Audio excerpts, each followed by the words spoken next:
তোমাদের কাছে ধর্ম কি? আমাদের কাছে ধর্ম কি মানে যেটা তোমাদের চালিত করে?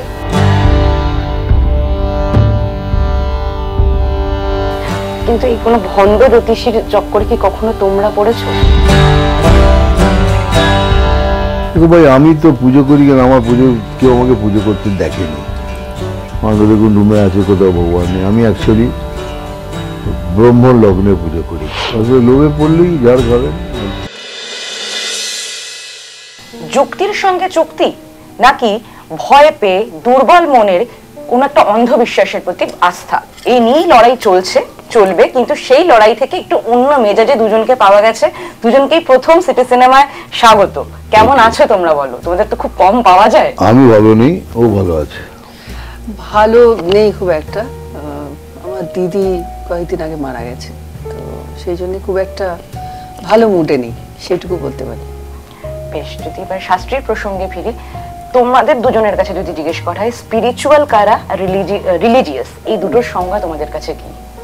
দেখো, স্পিরিচুয়াল আর অ্যাস্ট্রোলজি, সো দুটোই বিলিভ করি আমি। তোমার কাছে স্পিরিচুয়াল যারা ভগবানকে বিশ্বাস করে, ভগবানের প্রতি আস্থা রেখে ধ্যান ধর্ম করে থাকে, আর রিলিজিয়াস যারা ধর্মকে বিশ্বাস করে। আমাদের এখানে প্রবলেম কি জানেন? আমরা ধর্মকে ভগবান মেনে নিচ্ছি সবাই। हमको ধর্মতে এটা বলেছে, আমাদের ধর্মতে এটা বলেছে। আর ধর্ম ভগবান নয়। ধর্ম আর ভগবান দুটো আলাদা। তো আপনি যদি ধর্ম মানেন তো ধর্ম হিসাবে চলুন, কাজ করুন, that is your daily life. But spirituality is different. সেটাকে ভগবানকে বিশ্বাস করে তার পথ ধরে এগোনো। তোমাদের কাছে ধর্ম কি? আমাদের কাছে ধর্ম কি মানে যেটা তোমাদের চালিত করে? আমাকে জিজ্ঞেস করে, আমি একজন সনাতনী হিন্দু, পিওর হিন্দু, সনাতনী। আমিও তাই। বেশ, এবার একটু অন্য প্রসঙ্গে আসি। এক মন ভয় নিয়ে প্রশ্ন সেট করেছি তো দাদা, তোমাদের দুজনকে প্রশ্ন। গ্যালিলিওকে পর্যন্ত তার যুক্তি যে অকাট্য সেটা প্রমাণ করতে অনেক লড়তে হয়েছিল, কিন্তু তিনি শেষ অবধি তার যুক্তিতে অনড় ছিলেন। এই সময় দাঁড়িয়ে কি মনে হয়, একদম শেষ অবধি তার যুক্তিতে অনড় থেকে লড়ে যাবে কোন একটা সত্যির জন্য, সেই মানুষ কমেছে না বেড়েছে? সেটা বলা মুশকিল। তবু আমার মনে হয় যে জ্যোতিষকে বিশ্বাস করার মতো লোক বেড়েছে, আর বাড়ার কারণ আছে। কেননা আমরা যখন এই যেমন ম্যাক্সিমাম দেখবেন এগুলো সব যারা, যেমন বললেন আপনি, যারা একটু ইনসিকিওর, তারপর গরিবদের মধ্যে বেশি এটা দেখবেন এই ম্যাজিক। সবাই চায় কালকের দিনটা দেখতে, কালকের দিনটা ভালো হোক, আর যার ফলেই এর সৃষ্টি হয়েছে।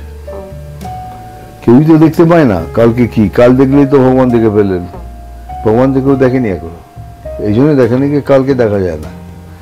ওই সেই জন্যই এই চেষ্টা, এইটাই চলে যায়, এই এই এই প্রথা চলে এসছে, আমার মনে হয় চলবে।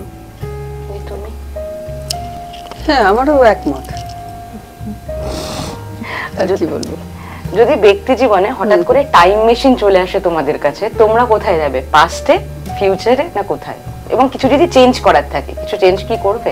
আমি কিছুটা পাস্টে যাব, গিয়ে চেঞ্জ করে এনেছে, আবার এখানে চলে আসবে। আমিও পাস্টে যেতে চাই। বেশ, যদি এই সময় বলা হয় ব্যক্তি জীবনে তোমরা দৈনন্দিন কোন জিনিসটা একটা সংস্কার হিসেবেই হয়তো মানো, যেটা হয়তো অন্যদের কাছে অযৌক্তিক কিন্তু তোমাদের কোথাও একটা ভরসা যোগায়? আমি পুজো করি, সেই পুজোটা আমাকে রেগুলার করতে হবে। সেটা না করলে খুব অস্বস্তি লাগে। বাহ, তুমি? ভাই, আমি তো পুজো করি, কেন আমার পুজো কেউ আমাকে পুজো করতে দেখেনি। আমাদের দেখুন রুমে আছে কোথাও ভগবান নেই। আমি অ্যাকচুয়ালি ব্রহ্ম লগ্নে পুজো করি। সেটা সকাল 4:30টায় রোজ উঠি। এখনো উঠি না, উঠিয়ে দেয়, অভ্যেস হয়ে গেছে। ওই ব্রহ্ম লগ্নে আমি পুজো করি, আবার শুয়ে পড়ি। কিন্তু এই শাস্ত্রীটায় যেটুকুনি খবর মানে শুনেছি, সেটা হলো গিয়ে এখানে লড়াইটা হলো ভণ্ড জ্যোতিষদের সঙ্গে। সেই জায়গা থেকে যদি তোমাদের চরিত্রটা একটু জানতে পারি। কিন্তু জ্যোতিষ ইজ দ্য পারফেক্ট সায়েন্স। এই ভণ্ড জ্যোতিষরাই এটাকে বদনাম করে দিয়েছে, যার ফলে এইসব আমি কিন্তু সায়েন্সকে বিশ্বাস করি। আমি একদম বলছি না কি আমি সায়েন্সকে বিশ্বাস করি না। ভণ্ড জ্যোতিষীরা তাদের পয়সা কামানোর জন্য কথায় কথায় যোগ্য, কথায় কথায় এই, কথায় কথায় ওই, এতে কিচ্ছু হবে না। Nothing is going to change. আমি 10টা যোগ্য করে নিই, নাথিং উইল গো চেঞ্জ। 10টা পাথর চেঞ্জ করে নিই, নাথিং উইল টু চেঞ্জ। কিন্তু ওদের বিশ্বাস পাথর পড়লে হয়, আমি সেটাকে না বলবো না। কিন্তু আমার মনে হয় কি এর থেকেই সব গড়বড় হয়ে যাচ্ছে ব্যাপারটা। তুমি এটাকে কিভাবে অ্যাড্রেস করবে? আমার তো মনে হয় যে অ্যাস্ট্রোলজিতে বিশ্বাস করি আমি, এবং আমি আংটিও পরি। তো কথাটা হচ্ছে, আমার মনে হয় যে সেই সময়টা যেটা রিকোয়ারমেন্ট, এটা ওষুধের মতো কাজ করে। ধরো বৃষ্টি পড়ছে, একটা ছাতা তো দরকার, ঠিক সেরকমই স্টোন দরকার সময় বিশেষে। কিন্তু এই কোনো ভণ্ড জ্যোতিষীর চক্করে কি কখনো তোমরা পড়েছো? হ্যাঁ, আমি অনেক পড়েছি, অনেক পড়েছি আমি। আর তারপরে বেরিয়ে আসাটা? বেরিয়ে আসাতে তো আবার ফোন ধরি না। দাদা তুমি কোনো ভণ্ড জ্যোতিষীর? ভণ্ড জ্যোতিষী কে? সবাই পড়েছে, কে না পড়েছে? সবাই একবার দুবার সবাই পড়ে। কেন? এই যে ভাগ্যটা দেখা, ভাগ্যটা জানা, এটা একটা লোভ। তো সবার ইচ্ছে করে জানতে কি হবে আমার, সেই লোভে, আগামী দিন কি হবে। লোভে পড়লেই ঝাড় খাবেন আর কি। তখন কিন্তু বোঝা যায়, আমরা ফিল করতে পারি এটা গন্ডগোল হচ্ছে, ঠিক হচ্ছে না, তখন আসতে পারে ব্যাক আউট করি। আবার অনেক অনেক জ্যোতিষ আছেন যারা জ্যোতিষী করেনি খালি লোকের সেবা করার জন্য। বাহ, তারা 1 পয়সা নেয় না, কিছুই করেন না, দেখে বলে দেবে এটা করো, তারা সেবা হিসেবে করে। আর তাদের কথা ম্যাক্সিমাম 101% মিলে যায়, হয়ে যায়। বাহ, সেরকম খবর তাহলে নিতে হবে। দাদা আরেকটা জিনিস তোমাদের দুজনের কাছে, সেটা হলো যে বিগত কয়েক বছরে তোমাদেরকে যেরকম চরিত্রে আমরা পেয়েছি, যেরকম গল্পে আমরা পেয়েছি, সেগুলো প্রত্যেকটাই কোথাও না কোথাও সমাজের কাছে আয় না, কিছু একটা দেখিয়ে দেয়। সেটা যদি আমি কাবুলিওয়ালার কথাও বলি, কেমিস্ট্রি মাসিও বলি, তাহলে এখন কিরকম চরিত্রের খোঁজ তোমরা করছো, বা কিরকম চরিত্র এবং চিত্রনাট্য তোমাদের খুঁজে নিচ্ছে? দেখো এই বইটাই তো সেটা। এটা দুটো ক্যারেক্টার, একটা গরিব, সে রোজ লটারি টিকিট কাটছে, কালকে হঠাৎ তারপর যে এসে যে একটা পাওয়ার, তো কালকে দেখতে পায়, কালকের দিনটা কি হবে দেখতে পায়, তার থেকে নাম হয়, নাম থেকে পয়সা বাড়ে, পয়সা থেকে পাওয়ার, আর ততক্ষণে বউ স্বামী স্ত্রী সব আলাদা, স্ত্রী ছেড়ে চলে যায়। তাহলে এই স্বামীকে আমি চাইনি। এ তো আমার স্বামী নয়। যখন পাওয়ারটা বেড়ে গেল, অহংকার এসে গেল, তো তাকে আর খুঁজে পাচ্ছে না সে। বাহ, তো একটা জিনিস বলে, এই যে গোঁড়ামির কথাটা বলছিলে দাদা একটু আগে, তুমি বলছিলে গোঁড়ামিটা আসে কি ভয় থেকে? Totally everything he is born out of fear. সব কিছুর জন্ম হয়েছে ভয় থেকে। আর সেটাকে নির্মূল করার কোনো উপায়? কোনো উপায় নেই, এটা নিজেকেই করতে হবে। নিজেকেই করতে হবে। বেশ, যদি এই মুহূর্তে বলা হয় যে বিজ্ঞানের থেকে কোনো একটা ডিসকভারি তোমরা চাও, যেটা এই সমাজ ব্যবস্থাকে প্রশ্ন করবে বা সমাজ ব্যবস্থাটাকে ইমিডিয়েটলি একটা ম্যাজিকের মতন চেঞ্জ করে দেবে, এরকম কোন সুপার পাওয়ার তোমরা পজেস করতে চাইবে, বা কোনো সুপার ডিভাইস যদি আনতে বলো? আমি বলবো সায়েন্স যেন ডিভাইড করে রাখে, দিস ইজ গড, এই যেখানে পাওয়া গেছে, ভগবান পাওয়া গেছে, এইখানে ইনি থাকেন, এখানেই যা কিছু প্রশ্ন করার করো। তুমি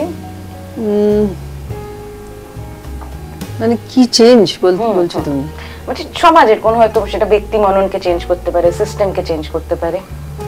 অনেস্টি নেই, আর কমে গেছে মানুষের মধ্যে। অনেস্টি, সহানুভূতি, এগুলো হওয়া উচিত। চেঞ্জ। বেশ, আর বেশি কথা বাড়াবো না, ওদিক থেকে তোমাদেরও টাইম ঘুরছে। শেষ একটাই প্রশ্ন করব, সেটা হলো কোনো একটা জিনিস যেটা তোমরা মনে করো বিজ্ঞানের সব থেকে বড় আশীর্বাদ হয়েছে মানুষের কাছে, আর কোনো একটা জিনিস যেটা মানুষের কাছে অভিশাপ হয়েছে। বিজ্ঞানের সব থেকে বড় ডিসকভারি হয়েছে কে, আগে বলতো পৃথিবীর চারিদিকে সূর্য ঘোরে, সেটা ডিসকভার না, সূর্যের চারিদিকে পৃথিবী ঘোরে। এই মধ্যাকর্ষণে আমরা সব আটকে রয়েছি, that is the biggest Discovery. না, আর অভিশাপ যেটা বলবে, আশীর্বাদ আর অভিশাপের মধ্যে বিজ্ঞানে কোনো অভিশাপ তো এখনো আসেনি, সে কি করে বলবো? তুমি? আমারও তো তাই মনে হয়। বেশ, যদি এই মুহূর্তে আমি কোনো কিছু চাইতাম, তাহলে সময়টাকে আটকে রাখার কিছু চাইতাম, কারণ সময় খুব তাড়াতাড়ি বেরিয়ে গেল। শাস্ত্রী আসছে এই পুজোয়, এবং কি নিয়ে আসছে যদি সেটা একটু বলে দর্শকদের। এটাই কি বিশ্বাস, বিশ্বাস এমন একটা জায়গা, মনে রাখবেন ভগবান আপনাকে সেখানে ততখানি সাপোর্ট করবে যতখানি আপনি নিজের সৎ থেকে নিজের ভাবে জীবনযাপন করবেন। হঠাৎ ম্যাজিক হয়ে গেল, সব চেঞ্জ হয়ে গেল, এই বদলে দিলাম, তখনই ভগবান এসে আবার খানাটা মারলো, শেষ করে দিল। So be very careful. জীবনটা ম্যাজিক নয়, এটুকু বলতে পারি। তাহলে সেই ম্যাজিক এবং লজিকের খোঁজই আমাদের মধ্যে চলতে থাকুক, এবং সেই খোঁজ করতে করতেই আমরা পৌঁছে যাব কোথায়? শাস্ত্রী দেখতে সিনেমা হলে। টলিউডের latest update, gossip and entertainment পেতে সাবস্ক্রাইব করুন শুধুমাত্র সিটি সিনেমা, আর ফলো করুন সিটি সিনেমার Instagram, Facebook, Twitter and share chat.